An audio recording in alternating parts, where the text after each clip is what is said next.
ప్రభునందు ప్రియమైన దేవుని సంగమా, ప్రియా దేవుని పిల్లారా, దేవుని మహాకృపను బట్టి దేవుడిచ్చిన మరొక నూతన పురాతన కాలం బట్టి దేవునికి వందనాలు, స్తోత్రాలు చెల్లిస్తూ ఉన్నాను. బాగున్నారా? మీ అందరికీ వందనాలు చెల్లిస్తూ ఉన్నాను. పిల్లరా, మరి గత 3 రోజుల నుంచి దైవ గ్రంథంలో నుండి 121వ కీర్తన మొదటి చరణంలో మాటలు మనం తలంపు తెచ్చుకుంటున్నాం. కొండల తట్టు నా కళ్ళించున్నాను, నాకు సహాయం ఎక్కడి నుండి వచ్చిన యెహోవా వలనే నాకు సహాయం కలుగునని దేవుని వాక్యం ద్వారా దేవుడు మనకు జ్ఞాపకం చేస్తూ ఉన్నాడు. మరి దైవ గ్రంథంలో మనం చూసినట్లయితే మనము చాలా శ్రేష్టమైన మాటలను దేవుడు మనకు జ్ఞాపకం చేస్తూ మాట్లాడుతూ ఉన్నాడు. మరి మన జీవితాన్ని దేవుని తట్టు మనం చూసినట్లయితే, కొండల తట్టు మనం చూసినట్లయితే పరిశుద్ధాత్మ దేవుడు మనల్ని బలపరుస్తూ ఉంటాడు. పిల్లరా, మనము దైవ గ్రంథంలో ఆదికాండం 6వ అధ్యాయంలో మనం చూస్తే నీతిమంతుడైనటువంటి దేవుని మాట విన్నటువంటి దేవుని తట్టు చూసినటువంటి నోవాహుని గురించి మనం ఆలోచించినట్లయితే, నోవాహు దేవుని తట్టు చూచాడు, దేవుని తట్టు కనులెత్తాడు. కాబట్టి నోవాహును దేవుడు జ్ఞాపకం చేసుకొని ఎంతగానో ఆశీర్వదించాడు. దాని కారణం ఏంటి అంటే, నోవాహు తన తరములో చాలా యథార్థవంతుడిగా,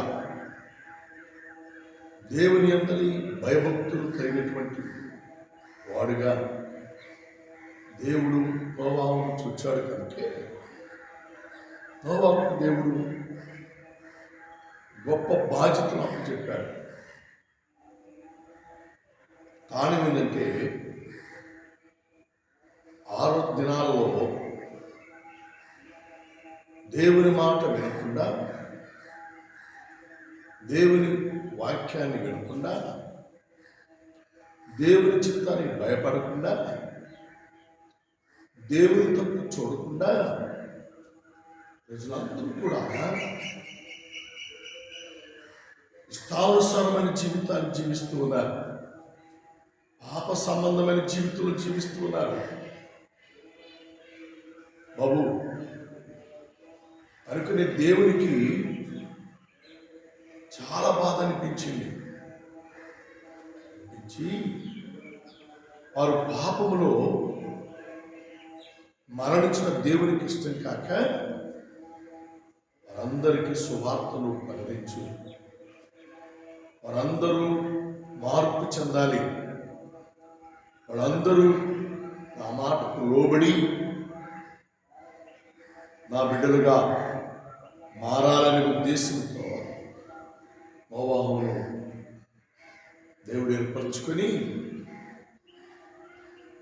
వారి ఎద్దుకు పంపించాడు. ఎంత చెప్పాడో, ఎంతగా బాబు దేవుని ఉగ్రత రాబోతుంది, లోక సంబంధమైనటువంటి ఈ త్రాగుడి జీవితాన్ని, ఈ పనికిమాలిన జీవితాన్ని పెళ్లి చేసుకోవడం, ఇల్లు కట్టుకోవడం, ఇవన్నీ దేవుని చిత్తం కాదు. దేవుని చిత్తం ఏంటి అంటే, ఇవన్నీ మానివేసి దేవునికి లోబడండి, దేవుని మాటకు లోబడండి, దేవుని చిత్తానికి లోబడండి, దేవుని తట్టు చూడండి, దేవుని తట్టు మీరు తిరగండి. దేవుని కృప నీకు తోడుగా ఉంటుంది అని ఇంటింటికి తిరిగి నోవాహు ప్రకటన చేశాడు. ఎంత ప్రకటన చేసినా వారు లోబడినటువంటి ప్రజలుగా, లోబడినటువంటి జనులుగా తిరుగుబాటు చేశారు. అందుకనే దేవుని ఉగ్రత ఆ దినాలలో దేవుడు పంపించాడు. పంపించే ముందు దేవుడు చక్కని పని చేశాడు.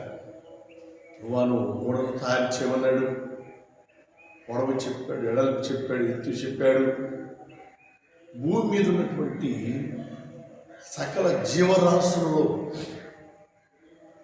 జతలు జతలుగా ఓడలోనికి దేవుడు పంపించాడు. అంత మాత్రమే కాదు, ప్రజలుగా నోవా ఇంటి వారిని మాత్రమే, 80 మాత్రమే ఓడలో ప్రవేశించినట్లుగా దేవుడు అవకాశం ఇచ్చాడు. కారణం ఏంటంటే నోవా ఇంటి వారు మాత్రమే దేవుని మాట విన్నారు. బాబు, దేవుని మహాకృపను బట్టి దేవుని తట్టు చూడు, దేవుని మాట విను. దేవుని ఇల్లు అనబడినటువంటి ఆ పరలోక రాజ్యంలో వారసుడిగా, హక్కుదారుడుగా ఉండటానికి దేవుడు అవకాశం ఇస్తాడు.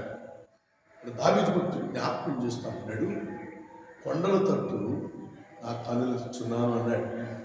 ఒక గమనించుద్దాం, ప్రచండమైనటువంటి వర్షాన్ని దేవుడు పంపించాడు. పైన ఆకాశ తువ్వులు నింపాడు, కింద భూజల ఊటలను దేవుడు నింపాడు. ఇలా ఈ రెండు ఏకమైపోయి ప్రపంచమే మునిగిపోయింది. ఇలా ప్రపంచంలో జీవరాశు అనేది బ్రతికి ఉండలేదు, మనుషులు అనేవాడు బ్రతికి ఉండలేదు. అంత ఇప్పుడు దేవుడు జల ప్రళయం చేత ముంచివేసి నశింపు చేశాడు. ఎవరు బ్రతికారు తెలుసా? సకల జీవరాశులు జతలు జతలుగా నోవా ఇంటి వారు ఆ ఓడలో క్షేమంగా ఉన్నారు. మన దైవగ్రంథంలో గమనం చేస్తే ఆ ఓడ ఎక్కడ ఆగిందో తెలుసా? కొండల తట్టు నా కనులెత్తుచున్నాను అని దేవుని వాక్యం సెలవిచ్చినట్లుగా అరారాతు కొండ మీద ఆ ఓడ నిలిచినట్లుగా దైవ గ్రంథంలో మనం చూస్తూ ఉంటాం. కాబట్టి పిల్లరా, అరారాతు కొండ అనగా దేవుడు నివాసం చేయు స్థలము. బాబు, అరారాతు కొండ అనగా సాక్ష్యపు కొండ, సాక్ష్యపు కొండ. ఈరోజు నోవాహు దినాలలో జరిగినటువంటి ఆ గొప్ప సాక్ష్యాన్ని మనం చెప్పుకోగలిగాము అంటే నోవాహు కొండల తట్టు కనులెత్తాడు. నోవా ఇంటి వారు కొండల తట్టు కనులెత్తారు.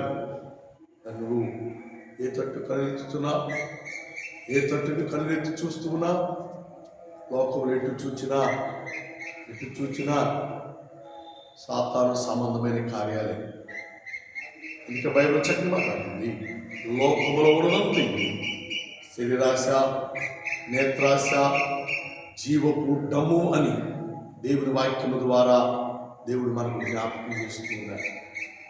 లోకములో ఉన్నంత పాప సంబంధమైనది.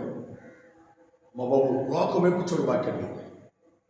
అందుకే నీ కొరకు, సర్వమానవాడి కొరకు గొల్గొతా కొండ మీద 3 మ్రేకుల మధ్య సిలువలో ఏడాడుతున్న ఆ యేసు క్రీస్తు వారిని నువ్వు చూచినట్లయితే, ఆ యేసు క్రీస్తు వారి నీ కనులెత్తినట్లయితే, ఎంత పాప సంబంధమైన వ్యక్తిమైనా, ఎంత ఘోర పాపిమైనా ఆ యేసు క్రీస్తు వారి తట్టును చూడగలిగితే, సిలువలో ఎలాడుతున్న దొంగ ఏ రీతిగా తండ్రి ఈ రాజ్యంలోని జ్ఞాపకం చేసుకున్నప్పుడు యేసయ్య చెప్పాడు, నేడే నీవు నాతో కూడా పరదేశంలో ఉంటావు అని దేవుని వాక్కు ఎలాగా మాట్లాడిందో అలాగే ఈ ఉదయ కాలంలో, ఈ పురాతన కాలంలో దేవుడు నీతో మాట్లాడుతున్నాడు. బాబు, దేవుని తట్టు నీ కనుగెత్తు. నోవాహు దేవుని తట్టు కనుగెత్తాడు. నోవా ఇంటి వారు దేవుని తట్టు కనుగెత్తారు. కాబట్టి వారి ఇంటి వారి వరకే క్షేమముగా ఉన్నారు. యువతీ కాలంలో నీ ఇంటి వారు నీవు దేవుని తట్టు చూస్తావా? వాక్యం తట్టు చూస్తావా? దేవుని సన్నిధి, దేవుని సహవాసం తట్టు చూస్తావా? దేవుని యొక్క రాజ్యానికి వారసుగా, హక్కుదారుగా ఉండాలని ప్రభు పేరట, ప్రభు నామములో దేవుడు మనకు జ్ఞాపకం చేస్తున్నాడు. ప్రభు ఈ పురాతన కాలంలో మరి ఈ యొక్క వీడియో కాన్ఫరెన్స్ ద్వారా దేవుడు మీతో దగ్గర అవటానికి, దేవుని మాటలు మీకు అందించడానికి దేవుడు మంచి అవకాశం ఇచ్చాడు. మరి దేవుడు ఇచ్చిన ఈ అవకాశాన్ని మీరు కూడా సద్వినియోగం చేసుకోండి. వాక్యాన్ని వినండి, దేవుని తట్టు చూడండి. మీరు చుట్టూ మీరు ఇంటివే కాదు, ఈ యొక్క వాక్యాన్ని అనేకులకు షేర్ చేయండి. మరి దీన్ని మీరు సబ్స్క్రైబ్ చేయండి. మరి మీరందరూ కూడా ఈ పరీక్షలో పాల్గొని దేవుని యొక్క రాజ్యానికి, దేవుని తట్టు చూచి ఆత్మీయ ఆశీర్వాదాలు, ఆత్మీయ దీవెనలు పొంది నిత్య రాజ్యానికి వారసులు కావాలని ప్రభు పేరట, ప్రభు నామములో ఆలోచిస్తాం. అందరికీ వందనాలు.